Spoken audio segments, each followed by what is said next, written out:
Hello, everybody. Welcome back to another episode of Maricada Thoughts. I have a very special guest with me today. I have Estrella Torres from Texas Rising. Hi everyone, I'm Estrella. Nice to meet y'all. And we will get to know each other a little more in this interview.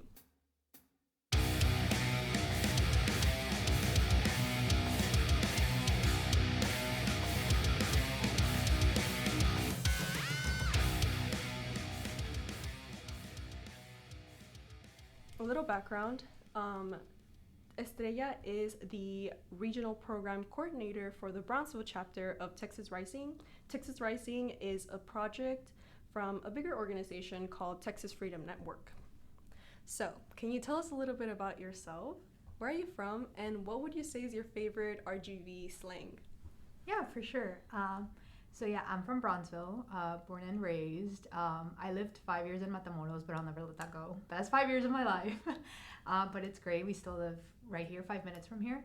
I started off my career journey as like a part-time tutor.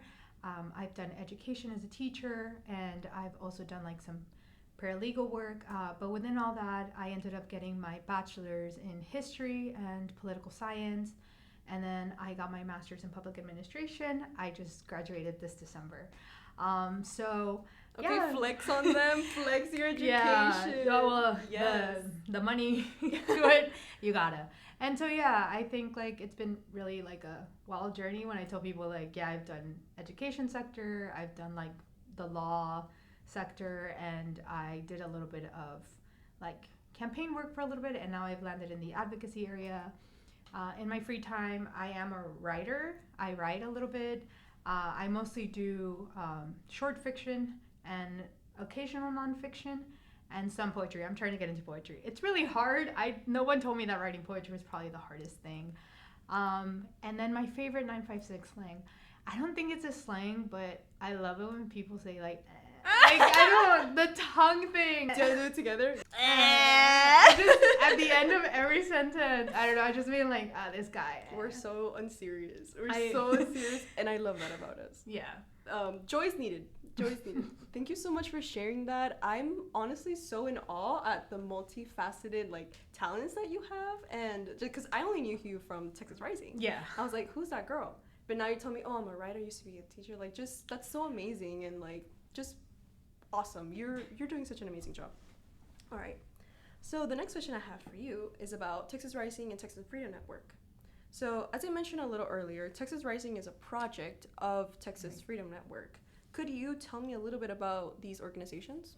Yeah. So we actually derive from Texas Freedom Network. So Texas Freedom Network actually started in 1995 by Cecile Richards, who unfortunately passed away this January. But she was a very strong advocate for progressive issues. And Texas Freedom Network kind of started because she was at a state board education hearing, and she was concerned about some of the right-wing talk that was going on in there, specifically about sex education and social studies curriculum. And so she started Texas Freedom Network as a way to combat that. And then eventually it went from just that to also going into like religious freedom and civil liberties. So that's like a really fun background. And then from Texas Freedom Network, other organizations branched out. One of them is Texas Rising, and then the other one is Just Texas. So Texas Rising was founded in 2013, so it's like the baby. It's very young. Texas Rising was down with like the thought that, you know, you can encourage young people to join in and start off as like local advocates, and then they'll grow up to be like very passionate members of their community advocating for all types of issues. And then a little bit about Just Texas, if you haven't heard of it before. Please tell me. Just Texas works with religious leaders, with like congregational leaders, like of like interfaith communities, because a lot of people tend to hear religion and they think like, oh, maybe just Christianity or Catholicism, but it's all religious freedoms. And awesome. So yeah, through those connections, they kind of talk about how, you know, religion really shouldn't be used to justify homophobia or anti-trans talk. And I went to this really beautiful sing-in organized by Just Texas at the Ledge session, and you know, I heard all these people from faith backgrounds talk about their love of the trans community and why they will not allow their religion to be hijacked and used as a way to hate on those who do not deserve it, because that's not what religion is about. So it's a really beautiful moment. That is really beautiful. Thank you so much for sharing that with me, because side story, I have an experience like many other queer folk, like hadn't had the best experience with religion, especially here in the valley, especially in a red state. And Yes. because unfortunately there's a lot of hatred and ignorance that comes from these spaces. And so it's really, really, really nice to hear, like, hey, like, no, Yeah. like, yes, there is hate everywhere, but there's also love everywhere. So Yeah. thank you for sharing that. No. That's really important. I completely agree with you. I was at the same mind, because just like you, I also grew up Catholic, and I didn't have the best experience with some of the language or some of the wording that was used within that community. But as I got older, I made a lot of reconciliation, especially after seeing the work that Just Texas does. I was like, I can be religious and not associate it with, Hatred. Yeah. Yeah. Okay. Thank you so much for sharing that. So we mentioned your position in Texas Rising. Could you walk us through a day in the life as a regional coordinator? Yeah.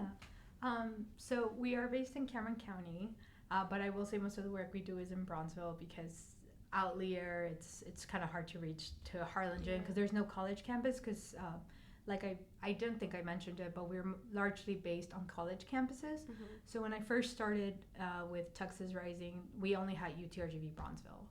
And I really, really wanted to do Texas Southmost College, just because I think community colleges, I personally love community colleges more than universities, just because like the community feel is so much stronger, Yeah. not because of the name, pun intended, but they have like a really strong connection to their campus and to like student involvement. Texas Rising, it started off in a few college campuses. Now it's spread out largely through college campuses. So like if you go to El Paso, UTEP will have one. If you go to San Antonio, UTSA will have one. UT Austin, UH. That's usually where we're located, because there are two types of work that we do. We do it within college campuses, and then we do community work. So that's why we have two part-time staff positions. We have our campus organizer, who does all our campus, and then our advocacy field organizer, who does all of our partnerships with local organizations. Yeah, so that's how we're able to do both. But yeah, throughout my daily, kind of what my day-to-day is, my first priority is, of course, my staff. So like I mentioned, I have two part-time staff members, my campus organizer, my advocacy field organizer, and then we have some student leaders. Currently, we have two at UTRGV and one at TSC. And so my day-to-day is just checking in and making sure that things are going well within the chapter, just making sure that all the necessary events are being set up, all the necessary details are being worked out. If they need any support with any events that are coming up, if they need any support with like presentations or social media posts that we need to, or any infographics. But really I am there for support, because like I said, this is for young people to be able to get advocacy skills. So I assign them tasks, and my job is just to kind of follow up and be like, hey, are you close to the deadline? Is there anything that you need me to extend it, or is there any issues that you're facing? It's just really keeping that constant communication channel with them to make sure that they feel supported, and that they don't feel like alone, because this can be kind of like a new thing, And that's why I also make it a priority to sometimes attend tablings or chapter meetings or socials or Queer Space Alliance meetings. So that can be part of my daily too. So like if there's a tabling tomorrow and my student doesn't feel comfortable just tabling alone, I will go and help them set up the table, put out the materials, and kind of just do that with them as well. Another big part of my job day to day is just keeping in contact with all our community partners. So if anybody's doing any like action item or action campaign, just making sure that our chapters are plugged into that. Specifically, a lot of the work that I've done recently has been with the South Texas Environmental Justice Network. I love being a part of that coalition, and just within the past year and this year, all the stuff that they did with SpaceX and LNG, we made sure. It was hard. It was blow after blow, but through that collaboration, I was able to give my students access to testifying. They were able to travel 6 hours to Austin to testify against the land swap at the Texas Parks and Wildlife. I know they were outside the rally that they did at the I believe the Commissioner's Court when it was the LNG tax break cuts. They've also been to FAA meetings to protest against like SpaceX for the wastewater permit, and then for extending the number of launches. So these are all like opportunities that I keep up with so that they can be able to go through, because they don't actually go to every coalition meeting. So part of my job is just keeping in contact with all our coalition partners and making sure that any workshop or any training or any opportunity my students have access to go to. Yeah. That sounds like so much work. Oh my God. Thank you for doing that. Yeah. And also, like, I hear just a little bit of the things that you were talking about. You do managing, you do training, facilitating, organizing. That's a lot. Thank you so much for your work. Yeah. And it seems like it's paying off, because you literally were one of the people who inspired me to like go back into advocacy. I was like, oh my God, she's super cool. Because little, I guess, backstory, we bumped into each other at a Brownsville tabling event because I was hanging out with Step RGV. It's an organization that I work with. And we just bumped into each other, and I was like, you're cool. Come be on my show. Okay. Well, I guess thank you so much for sharing that. I'm sure it's very, challenging, but not so challenging where it's like, oh, I can't do it. Like, no, here you are doing the damn thing. That's awesome. All right. So, you told me a little bit of you and what you do every day in Texas Rising for your job as a coordinator. How did you know this place was the right place for you? You mentioned a little bit earlier you worked as a teacher, you worked at this, and now you landed in advocacy. What felt right about this? Yeah, so I actually did start part-time here. I was a campus organizer first, and that was really rough at first because I had never done advocacy work or community organizing, because like I said, up until then I had worked at a law office, I had worked at a school, and I had worked like as a part-time tutor for like the housing authority of the city of Brownsville. And so a lot of my work didn't really have to deal with community like coalitions and advocacy work. So it was a learning curve, and I didn't realize that it was going to be so fast. Like, I thought I would have time to, like, you know, kind of, like, onboard and ease in and kind of learn, but it wasn't. It was very fast, and I get that because this kind of work is fast-paced. It even said in the job description. So I'm not trying to say that I was misled. You know, when I applied, it said it's a fast-paced environment because, unfortunately, things move really fast in the advocacy world. Oh, my God, yeah. Yeah, and so...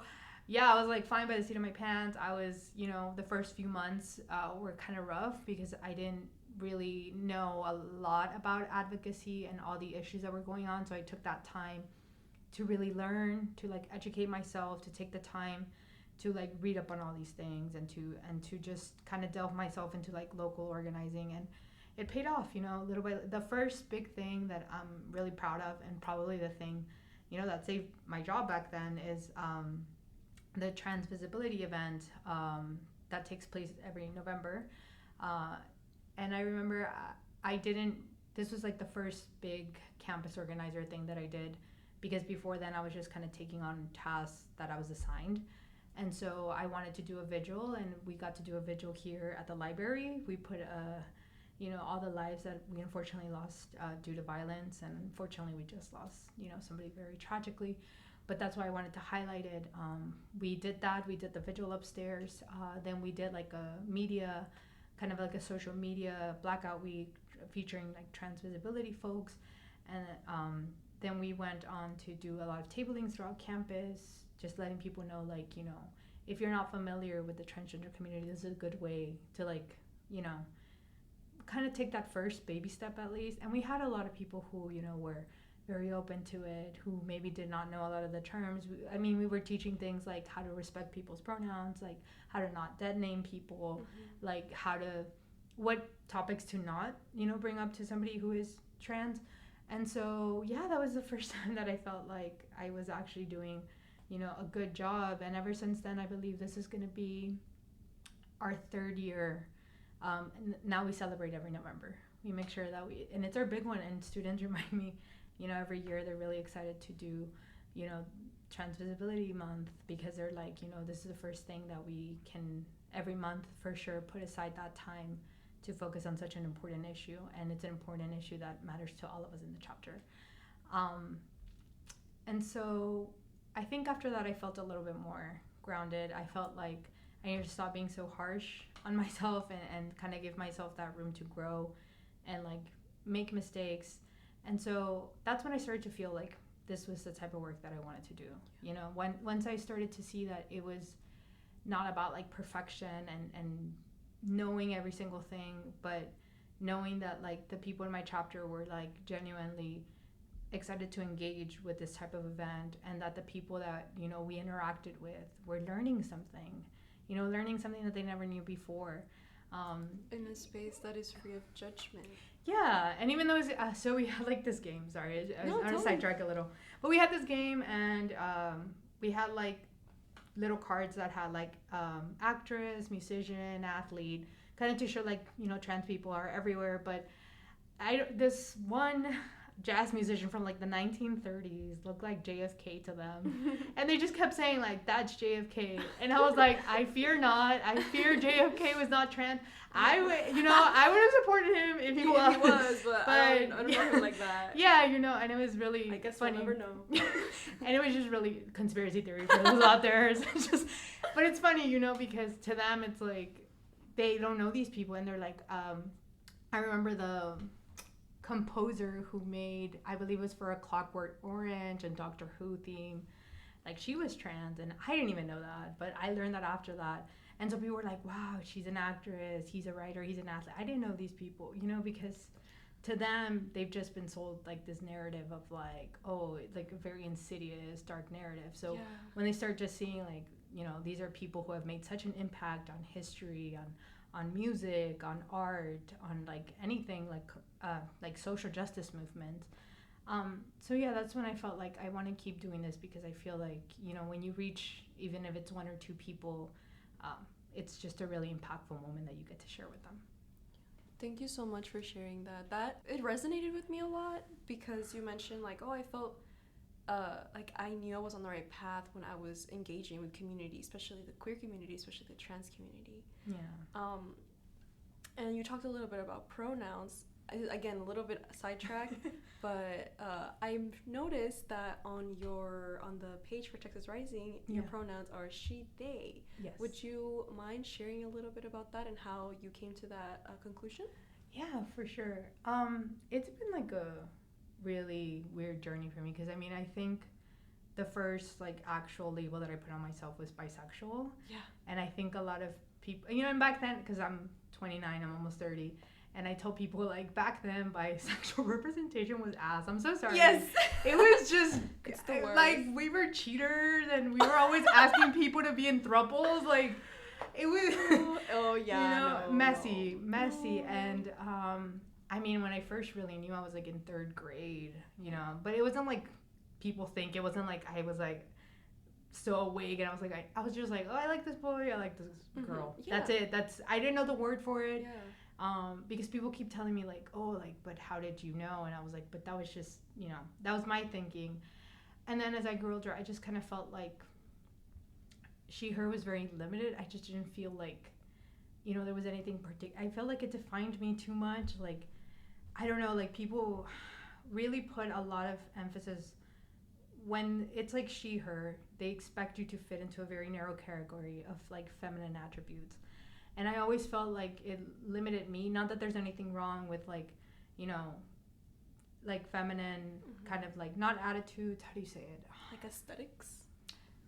Even beyond aesthetics, because I do tend to dress kind of more feminine. When I was growing up, like, you know, very like especially because we come from like a Mexican background, like gender roles were like so rigid, and I felt so confined to that. And you know, I grew up with this whole like notion like, I don't want to be a mother, I don't want to be a wife, I don't want to be defined by these things, I don't want that to be the only defining thing about me.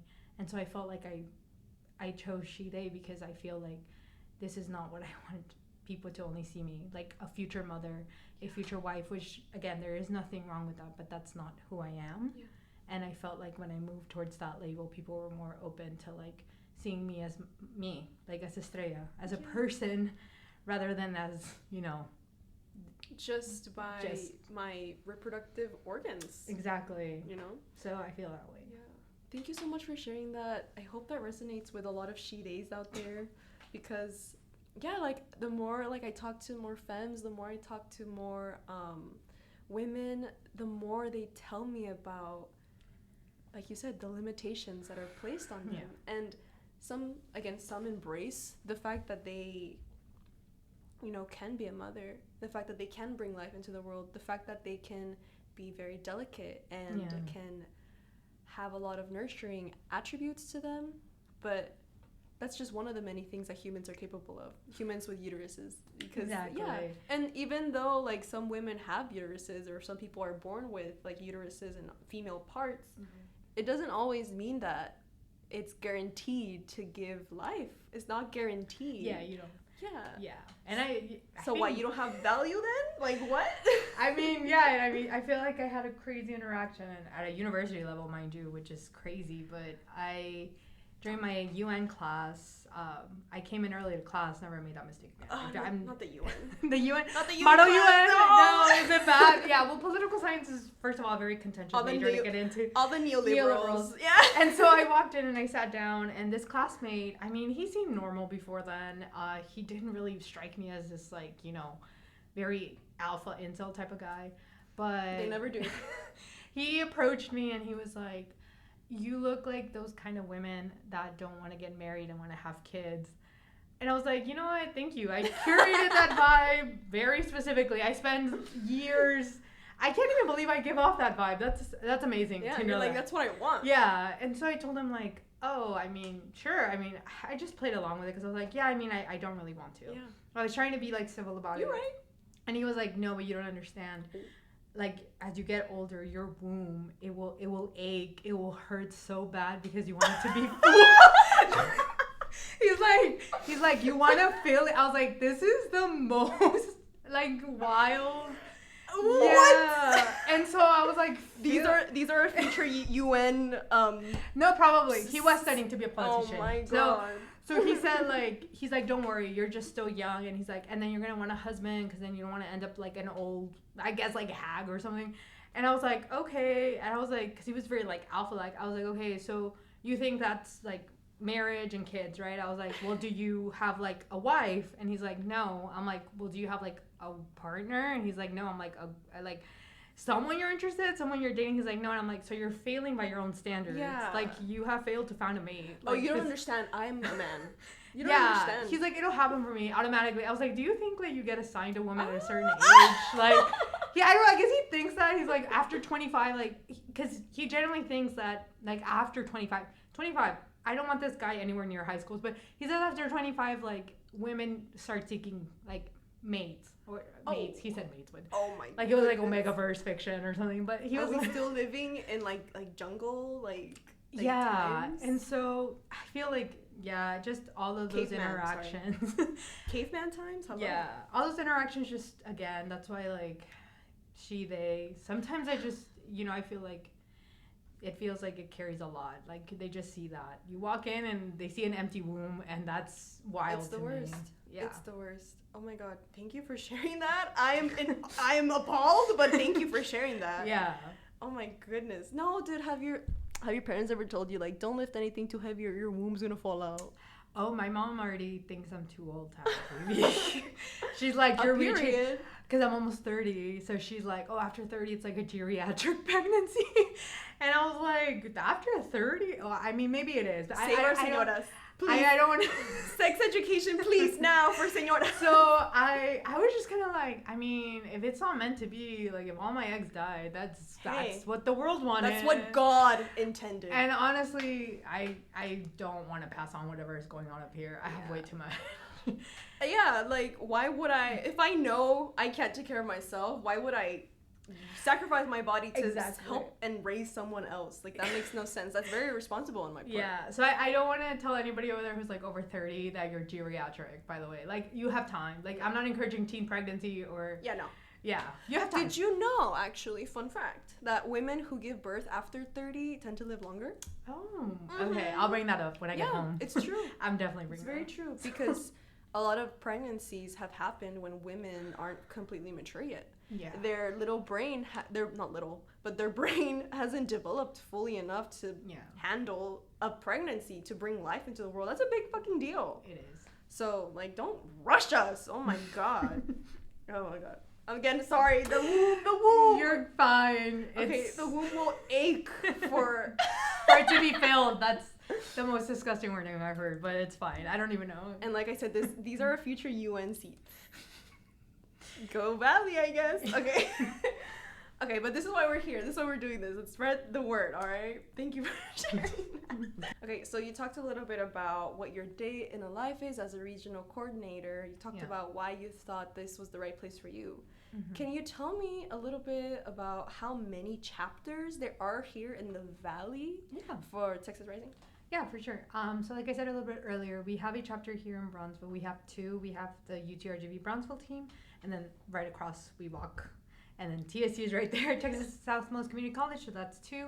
And then we have our wonderful Edinburgh team up at RGV Edinburgh. And so, the Edinburgh team is in charge of like the Upper Valley, and then we're in charge of the Lower Valley. I know people keep saying like, who's in charge of the Middle Valley? Yeah, and we kind of toss it back and forth because I'm like, well, it's 40 minutes from where we are, and they're like, well, it's 40 minutes from where I am. Yeah, we need like a middle valley. Yeah. I mean, I do think that, I remembered when I started working here, I heard like a story that before there only used to be one regional program coordinator, which is really crazy to think because the gas. Yeah, I believe she's our director now, our Texas Rising State Director. But back when she was regional program coordinator, she was like, I had to go between Bronzeville and Edinburgh all the time, and so I was like, that's crazy. I better pay her gas. And I think I've learned now from being in Edinburgh or what I would say Hidalgo County and Cameron County, we face very different things, even though we're both, relatively only an hour away. For example, we deal a lot more with like SpaceX, LNG type of, issues because they're right there. Yeah. And even though we kind of like would love to interact with the Edinburgh team, we would never ask them to do that because they don't have an operation base there or they don't have an LNG company there. Mm-hmm. So that's why it's very important to understand that all our chapters, like wherever you are or wherever you end up going, like please reach out to them because they all focus on different priorities. Mm-hmm. And it's awesome to see that. So for example, our Houston chapters, they do a lot of like jail-based voting. They do a lot of criminal justice reform. They've testified in front of commissioners to not like raise money, not to raise like what's it called? Local funds that to go towards like prisons or to go towards like police force because it's already so much like the Houston budget, gives so much towards that. And we're not working towards reform. We're working towards like just liberation. Yeah, exactly. Yeah. And then in our Texas Rising UT Austin chapter, I know this past year, they were able to secure an abortion fund through the city council. For Houston or for Austin? Austin. So that was really awesome. And then El Paso, they do so much wonderful work because they're also a border community like us. Shout out to El Paso. El Paso, yeah, I love El Paso. I think they're so great. I gotta go. I know, me too. I've never been. I talk so much praise, and then people are like, "Oh, so you've been there?" I'm like, "No, but I know heart, what they do in my heart." And I see the Google images, and they really do a lot of wonderful stuff in terms of immigration. I know like in immigration work, they've participated in like the hugs, not walls, like where they let you hug your family member from the other side for a few minutes. That's always touched my heart because it's like we have. Oh wow, I'm gonna cry. Okay. So wherever you go, like throughout the state, each chapter really develops like their regional plan. And for us, it was really about climate justice and immigration, of course, because we are a border town, and then LGBTQIA because we kind of like most of our students. I made that joke before because like none of us are straight in that class. It's like somebody asked us and they're like, "Oh, are you guys okay with like LGBTQIA?" I was like, "We're so okay with it that no one here is straight." There's no straight person here. It's okay. You can say whatever you want. Yeah. Like I guess you could be safe. Oh my god. No, yeah, it was funny. I think we had one person, one of our student leaders, and she always joked about that. She's like, "And ally." And we're like, "Yes, and ally." Speak, Valentina. She's right there. But yeah, so far we've really been able to tap into a lot of the climate justice work. And this semester we really hope to tap into immigration and LGBTQIA just because the legislative bills revolving around that is very harmful. It's coming down hard on our queer community, yes. Our trans folk, our every marginalized community, but they seem to be at the forefront of it. So it's really, really, really telling. Yes.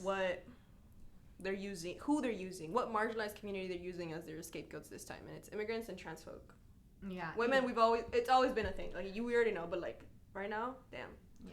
Okay, thank you for telling me all that stuff. Like, it really puts things into perspective because there's just something different everywhere. Like, no community's the same. That's why we need local people to go and volunteer, ask questions about advocacy, ask about if there's a chapter in your campus. If there isn't, maybe you could start one. That's all. Like, we gotta put all hands on deck, guys. But yeah, all right. The next question I have for you is, what is your favorite part about this community work? I think one of my favorite parts is getting to like meet students like when they first start off and then when they go on to become, for example, if she does hear this, shout out to Marlene. She's at the Texas State Capitol right now. But that's what I mean, you know, when she first started off, she was like a volunteer when we were doing the whole work for Rochelle Garza for district attorney. So, you know, she started off as a volunteer. She was very dedicated. I always felt so bad because I was like, oh, we're all clocking in for this. You know, we're all like getting compensated and she's walking in like 100-degree weather. But she was just like so eager and it was great to meet her. And then she became a student leader. And then she moved up to like campus organizer. And then she was our advocacy field organizer for a while. And I watched her grow and do so much, you know, for her community within her own terms and like channel her own passion in the way that she wants to. One of the big things that she was always very strongly about was immigration. And so she hosted a lot of Know Your Rights session, not only with Texas Civil Rights Project, but with like ACOU, with like Lupe. And so, you know, to watch her go from a volunteer to go to a student leader, to work part-time and to now be at, you know, at the Capitol as a intern. And I know after that she wants to go to Washington. And I know after that she wants to travel abroad and then go to law school. Like, a lot of the people that, you know, join this organization are very clearly passionate and talented. So I think just getting to see them grow, just getting to see them go from, I'm scared, I don't want to tell people to come to the table, because that's always the scariest part, you know, when you first start off and you're tabling and people are passing by, to just, you know, fully like heading these campaigns, heading these events. Like, she was leading them by the end. She was being proactive. And so I think just giving people an opportunity to grow, to know that they have so much to give, because I know she would talk about that. She would be like, oh, like, I don't know, very imposter syndrome, which is very common amount. And I told her, like, you are, you know, you're very talented, you're very passionate, and you are going to go very far. And she has. And I think that is one of my favorite part of these jobs, because every time, you know, one student goes and another one comes in, they're all the same. All my students, I say it with praise, not because they're watching and I want them to, but, you know, every student I meet, they all have such ambitious goals. Like, these are people that are going to go on to do, you know, great things, even if it's not in the advocacy world. So, for example, one of our student leaders, our ally, she was a nursing student.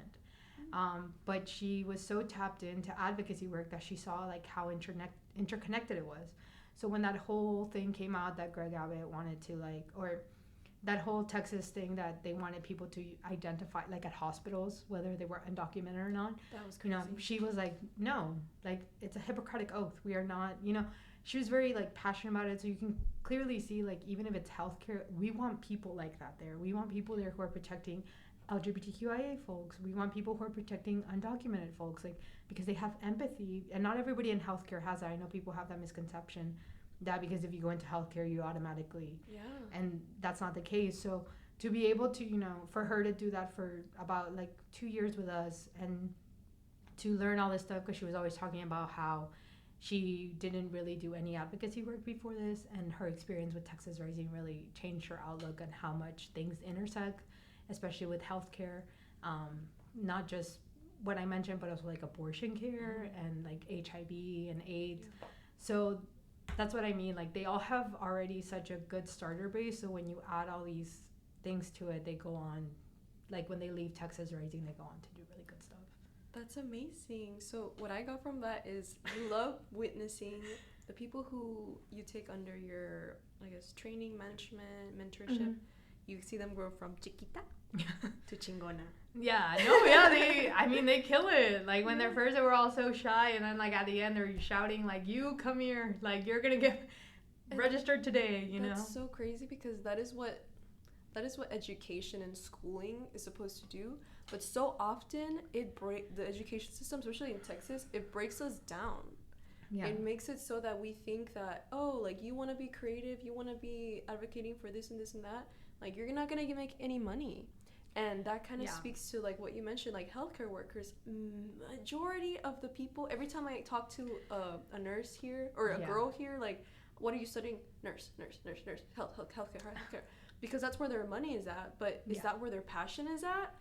Yeah. And it's so sad that they have to compromise that. But at the end of the day, we have workers in fields that they don't want. Yeah. And that causes problems for everyone, not just for the patients, but for them too, for their self-fulfillment. And I just wish that, like, well, first of all, I love hearing that, like, you provide these spaces for Texas residents and Texas students to grow and to see their full potential. Something that the education system is supposed to do, but so often it doesn't, because it doesn't consider the students' mental health, their financial status. And on top of that, all the everyday things that happen to a teenager living in a red state who happens to have any type of identity, a marginalized identity. Yeah. So that's really amazing that you are one of the people who is able to do that for just the youth of Texas. That's amazing. I think that's still just, I kept that teacher component. Yeah. That was fun. Yeah. Cool girls teach. And the second one, I would say is the interactions, kind of like what I mentioned earlier. Like sometimes when, you know, it's tough and you're like juggling all these things, it's kind of easy to forget like why you're doing it in the first place, because it's just like a lot of other things on top of it. But like small moments with like students and interactions, I think the most compelling one I had, which, you know, and we don't even, I obviously didn't say that because that's not the right moment for me to be like, oh, we don't solely do that. You know, there's other orgs that, you know, do even more work in that area. But, you know, she identified as this one. I was waiting at the bus stop, and this was when I was campus organizer, and I was wearing my Texas Rising shirt, and I went to Edinburgh. I don't really remember why. But she approached me, and this was back when, like, when abortion laws were starting to get even more restrictive, and the whole, like, miscarriage, you know. And so she confided in me, and she was like, oh, are you from Texas Rising? And I was like, yeah. And she's like, oh, like, you know, I had a miscarriage, and I was so scared that they were going to think that I induced it, like, on purpose. And she was like, and I didn't, but I was so scared that, like, I would go to jail for this. And she's like, I just want to thank you, like, for speaking up about these issues. And, you know, that was really impactful, because you think that, you know, just simply, you know, talking about these issues, or like you said, like destigmatizing these things, you know, that was very brave of her, you know, to say that to me, and you know, share her experience, which I told her. And so that kind of interaction, you know, and then there's more like levity interactions, kind of like, you know, with the condoms and Plan B. They're young. This is their first. There's a lot of stigma around sex, and lots. And so some of them are, you know, very shy. They snatch it and yeah, no, I mean, I've seen 3 techniques. One is just snatch and run. Walk away. One is talking to me while they slowly put their hand and take it out the bowl. And the third one, which, you know, that one's kind of scary. They just like walk up, nothing, no words, take one and walk away. Power move. But, you know, because a lot of them are kind of scared, you know, they're not taught the shame, you know, and they've asked me like, why do you hand out condoms? And I'm like, well, because people in our age group do have sex, and sexually transmitted diseases are very common, and, you know, you do not want to be catching, you know, if you are having sex, it should be a healthy sex life. You know, we've had people misconcept that we are like promoting promiscuity and like sex, and I'm like, no, we understand that these things are already happening, but we want to be, you know, condoms are expensive, and, you know, sometimes we recently, last year, we got from Advocates for Youth, we got like the Plan B donation, which was big. And so that was another thing that, you know, we kind of had to rework, because some people were very scared to take Plan B in front of other people. And so we gave them the option to DM us through Instagram, and like a Google form, like fill out a Google form to when they wanted to meet, and like their contact info so we could hand it to them on campus, like discreetly, outside of table links. Helpful. Oh my god. Yeah, and so that was a really cool thing that I saw another campus do, was called like a helpline, which maybe we don't have one phone, but yeah, like those small interactions, like they can be either, you know, very heavy and impactful, but there's also moments of levity of having to teach people, like, you know, and especially like younger boys who are laughing and who you really need to teach them, like, it's okay to talk about sex. It's okay to present to the world that, you know, you are having safe sex. It's fine. Like, we are all adults here, because a lot of them like start laughing and they just get really, really red and uncomfortable. And I understand that too. I was not taught about sex education. I read it in a book because I'm a book person. Everything I learn is through books.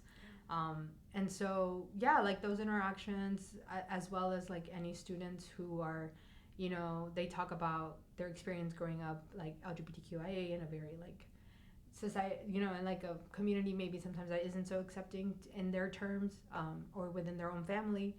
And so, yeah, like those little anecdotal moments of just one-on-one conversations are pretty, like, I like having that one-on-one. Like I said, sometimes they're kind of hard to take in, because I'm very emotional. I cried on the bus. I cried like the whole hour, and I was like, that's, you know, because I saw her and she looked so young, and to have to go through that so young and while in school in fear, jail time, you know, and, you know, the other moments, like these people just snatching up condoms like crazy, or it's a balance, but I would say like those interactions throughout the years have really made it like a good place to work with. Thank you so much for answering that. That put a lot of things into perspective, especially, and let me share real quick. So, around when Roe v. Wade was overturned in Texas, doctors didn't know what their jurisdiction was. They didn't know if someone was having a miscarriage, if they were allowed to go through with the abortion process, which is removing the fetus from the uterus once it's no longer viable. They didn't know, and women have died. Women have died because they didn't know what they were allowed to do.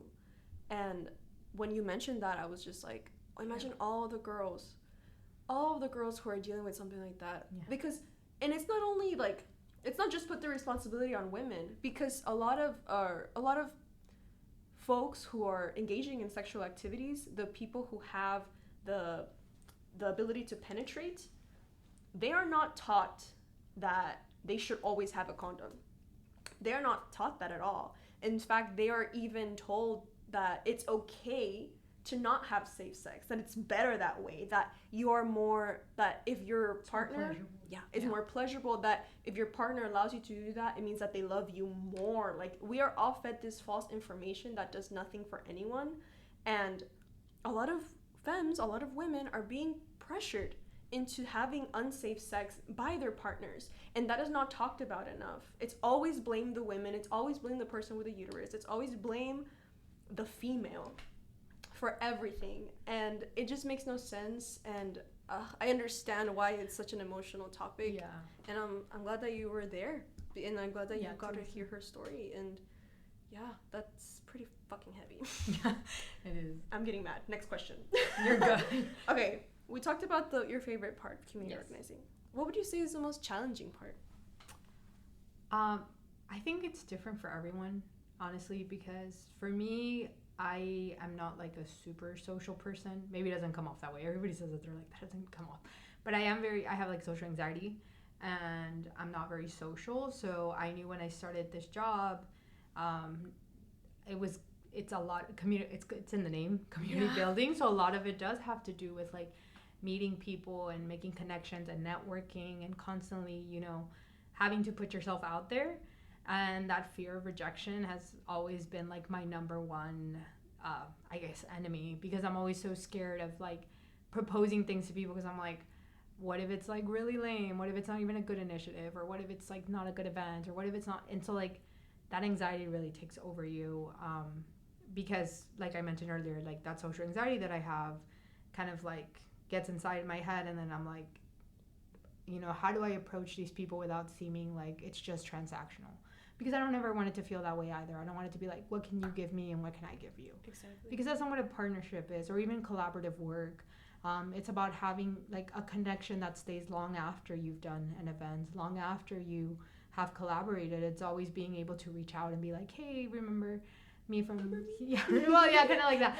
But like, oh, remember we had this event a long time ago, but I love working together. Do you want to do this? Or hey, I heard like you had Plan B from Advocates for Youth. Could we have some like to distribute here?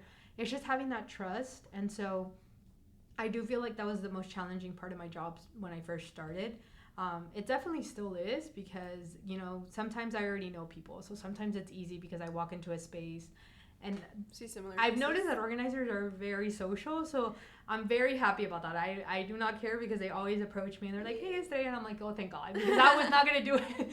I know I should. I know, like, when I walk into a space, I should definitely, like, be more outgoing, but it's very comforting to know that the advocate community is very good at welcoming. Yeah. They're very welcoming, and so it makes it a little bit easier to exist within it when you're not exactly like the most outgoing person, I would say.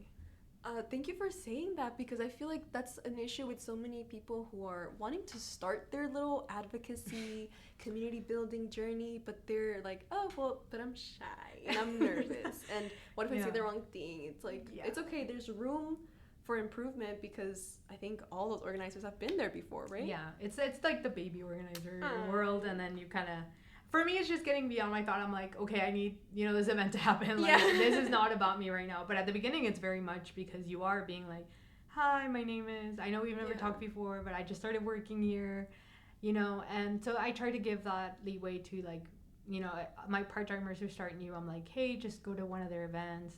Just sit down, like, engage in it. That's like a lot more organic than just sending an email and being like, this is who I am, or just going up to them. Or just going up to them, giving a business card. I was like, you should go to their events and you should see what they're all about. And my new advocacy field organizer went to a ACLU Planned Parenthood event for Know Your Rights that just happened last week, and he loved it. He was like, oh yeah, like, I love the way the ACLU presenter was doing a very informal Know Your Rights session, and Planned Parenthood was there with a coffee card, and I love the presenter, and we connected, and that's organic. He didn't have to just email an ACLU person, or he didn't just email or DM Planned Parenthood. It was just more organic, and they saw him in person too, and so I think, it's just something you get past. But I mean, even if you're shy, I feel like there's, for me, I a lot of behind the scenes stuff. If my students want to go out there and get the bullhorn and yell and start a chant, I will take pictures, I will make signs, because there's other ways for people to engage. I would say if you're very socially anxious, or you have, anxiety, I think you should look at jobs that are behind the scenes or very administrative, because a lot of advocacy organizations need that too. They need people to create Google Forms, they need people to take meeting notes, they need people to do like inventory, or there's a lot of behind the scenes that you can do. I love that you mentioned that, actually, because there's not just one role for everyone in the fight, like, for liberation. There's roles, like you said, like administrative roles. There's advocacy roles. There's teaching roles, social media roles, healing roles, spiritual roles. Like, there's so many things that go into it, and it's just a matter of finding what your thing is. And I think that's awesome that you're able to see, like, when you're training your students, you're able to see, like, where they're gonna fall into. Like, because I was like, you guys don't have to be at the forefront of everything. Because some of them are like, I do not want to give a testimony, I do not want to be yelling at a rally, and some of them are like, no, I will be there, I am fired up, and you love to see it, but yes, you got to give everyone their strong suit. That's so awesome. All right, the next question I have for you, we're almost done, by the way, is, what is your number one advice to the youth of the Valley right now? My advice would be, like, first tap in to, like, the issue that you're most passionate about. For example, we deal with 6 advocacy issues. That is a lot for anybody. I really don't expect anybody to juggle all 6. But I think everybody has something within themselves, whether it's personal attachment or through family or through friends or through their community, that they go out and they see an issue and they're like, this is what needs to be addressed, right? Because this is something that's very close to me, or this is something that I'm very passionate about, or this is an injustice that I'm witnessing personally and I don't want it to continue. So I would encourage people to, like, really find that issue that they're passionate about, because of course, like we understand that like people who tend to advocate for one progressive issue, of course, are going to be supportive of all others. But we see a lot of orgs who are specifically like reproductive rights. We see orgs that are very climate justice focused. We see orgs that are very criminal reform justice. And, you know, we don't reprimand them for only focusing on one issue. So we shouldn't reprimand young people for, you know, only being passionate about one thing. It always crosses, and they always, you know, on their off time, maybe they'll attend a meeting or an event. So I think just hone in on that one issue and just start off from there, and you'll realize that intersectionality exists, and eventually you'll be working with other issues. But first, just try to learn as most as you can about the issue that you care about the most, because there's a lot of knowledge out there that eventually like you'll learn organically through going through other like orgs trainings or workshops or resources that they hang out. So don't try to overwhelm yourself with information, because I tried to do that, and reading a book on like, you know, abolition, and then reading a book on like the climate crisis, and then reading a book on it's a lot to take in. I mean, I was like 19, 20 years old, and I was like, first of all, I started crying after I read all those books, because I was like, God. Oh my God, you know, there's just a lot of going on. The planet seems to be done. And so like, again, you don't want to, you know, put all of that yourself. So if it's like, again, climate, then maybe do a lot of, you know, research into your local, you know, climate justice org. Start reading books on like the climate crisis. Start following the news, or start following newsletters that focus on environmental justice. And then with every issue, add like levity to it. So like if you really do care about the environment, go on bird walks exhibition, go on nature walks, do community gardening. It's always balancing that act. That's kind of what I like about local orgs here, is that they do a lot of events that also are very social and very fun, because we have to remind ourselves, you know, and young people, not to like burn yourself out during this time. That was such an amazing answer, and I love that you mentioned intersectionality, because like you said, like you might care about one issue and not know about the other ones, but as you work on, and like you said, hone in on your own issue, you're gonna see how it like stems into so many different things, because we're all connected. It's one big universe. Yeah. There's no such thing as division. Like, it's an illusion that the white man put on you. Whatever. You already know. Yeah. All right. Not just the white man, but like the hierarchy, that energy, that ugly witch. But, you know. All right. So, thank you for giving that piece of advice to the youth of the Valley and my listeners. Now, what would you say is your biggest piece of advice to the parents of said youth and the adults of the Valley? I think for like younger parents and older parents, it might be very different. I would say for older parents, the biggest advice I would give, and I have experienced this personally, I think if you have given your child like the opportunity to gain access to education and even a higher education, you should really like encourage the kind of things that they learn from it. Because sometimes I see a lot of parents having this attitude of like, oh, you think because you went to college you're better than me. Oh, you think because you have a degree, you know everything. So you went to get your fucking degree. Yeah, and so it's like, it's diminishing their, first of all, like the hard work that they put towards that degree, but also not being open to learning. You know, your children maybe are going to know more than you, because that's the whole goal. Even myself, like you know, even if I have a master's, maybe if I, you know, have a child, even though I'm geriatric, my child may go on to have a PhD. My child may go on to do like a groundbreaking research. I don't know that, but I should never discourage, you know, my child for trying to teach me things. Maybe I'm gonna fall behind on advocacy or just social justice issues, and my child will have to correct me. And that correction should never be taken with like a defense. It should be taken in with acceptance and being like, you know what, I'm gonna try to learn and I'm gonna try to do better. And I really wish that was the reality, but it's not. Even within my own family, it's gotten a lot better, but back then my mom was kind of the same way. She would be like, you know, why do you think you know everything? Like, you know, if this was the real world, you wouldn't survive. I was like, I mean, I know that. I'm very book smart. I know that. Yeah. I'm not street smart. I'm book smart. Yeah.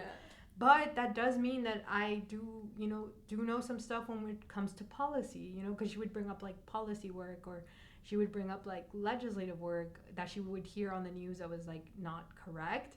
And I would be like, oh, this is why it's not. And I would never try to say it in a way that's like condescending, But I think when... Sometimes that pisses them off even more. Yeah. And so now we've reached a point in our relationship where it's more like she asks me things, and that's awesome. She's like, oh, I heard this on TikTok, which I'm like, that disinformation. You know, the disinformation on TikTok, I'm so sorry. Sometimes it's just too rampant. And she asked me things that are really wild, and I'm like, no, Mom, they're not real. And she's like, oh, I thought so, but I thought because it was on TikTok. And I was like, no. And see, that's a good way to see it. You just ask someone, is this real? And then if they say, no, it's not, your response is like, okay, that's what I thought, but, you know, I'm confirming it. I feel like now more than ever, like, we can't be dismissing our elders. Yes. Because they run a risk. They more of a risk with TikTok and AI.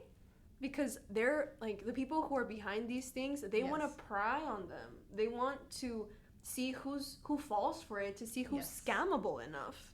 And so more than ever, we have to keep an eye on our elders and, like, talk about media literacy, talk about the media they consume, because, like, they showed up for us, you know? Like, that's something I think about so much. Like, our elders, my grandma, our parents, like, raised us. They did our best. Like, you know, talk about trauma later, but, like, they did their best they could.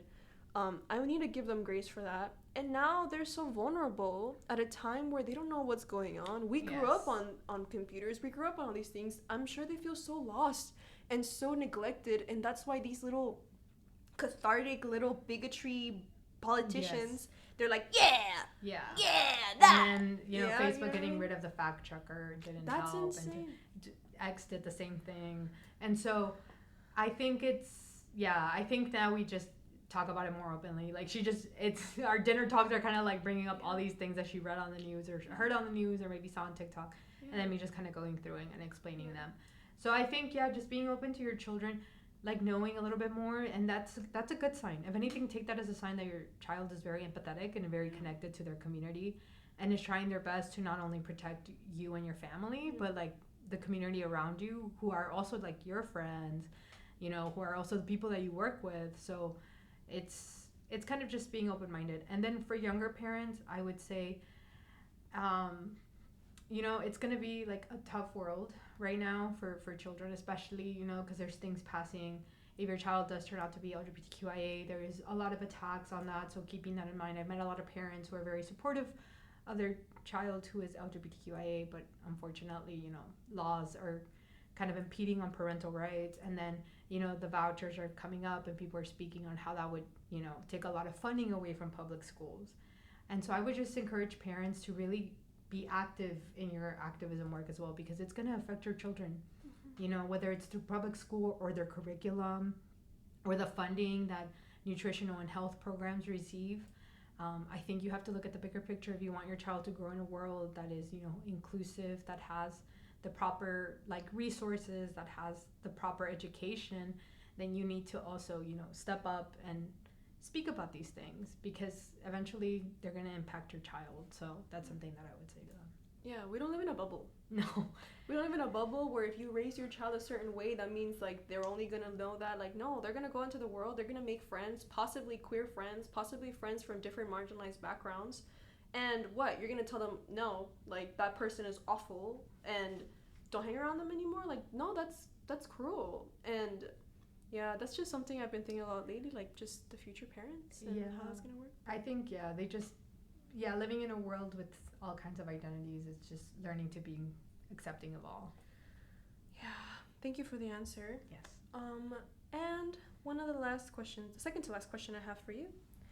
If anyone is interested in beginning their organizing journey, but are a bit hesitant, what should they do? I think, and this is going on based off a text I got last night through WhatsApp, like reach out to the people that you already know are in this community, who are your friends or acquaintances that you know. Because I had an acquaintance like text me like, hey, we want to get involved more in like local organizing. Do you know anybody? And so like I do. And so I directed him to like, you know, the orgs that we have locally. So I think like that feels a little bit safer at first, because sometimes we don't know where to look. I think we each have like a friend who at least has done some volunteer work with a certain org. So just asking them like, hey, do you know any orgs that I can follow that do this type of work, or have you or let's go to like a volunteer event together. and check it out. Mm-hmm. I think it's just like baby steps. I told my part-timers that like nobody's born with like a picket fence sign, like, and that's okay. Like that's okay to know that you weren't born, you know, doing advocacy, because it gives you that leeway to like just start small and being like, I'm gonna go volunteer at this event, or these people need like volunteers for setup, for takedown, to distribute. Doing mutual aid is a big first step.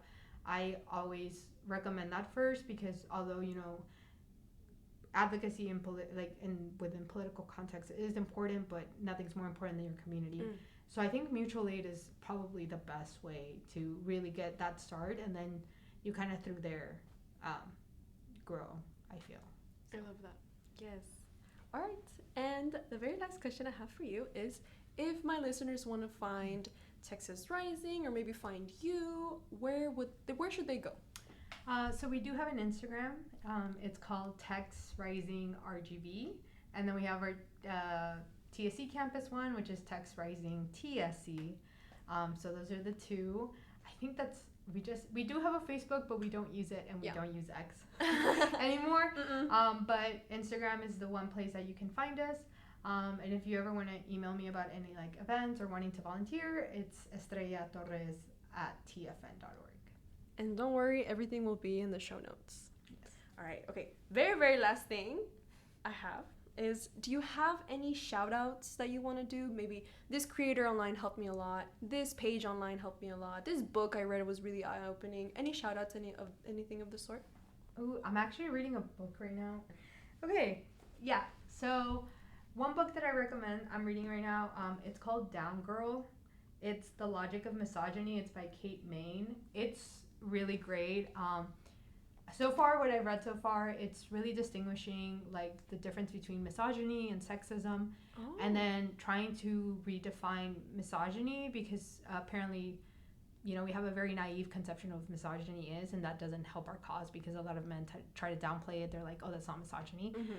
So what this book is trying to say is that misogyny is kind of like the legislative branch of patriarchy. It's what enforces women to be in their place, right? Like if a woman acts out of turn, if they act in a way that is not within their societal roles, misogyny is used to belittle, shame them, or ostracize them back into acting.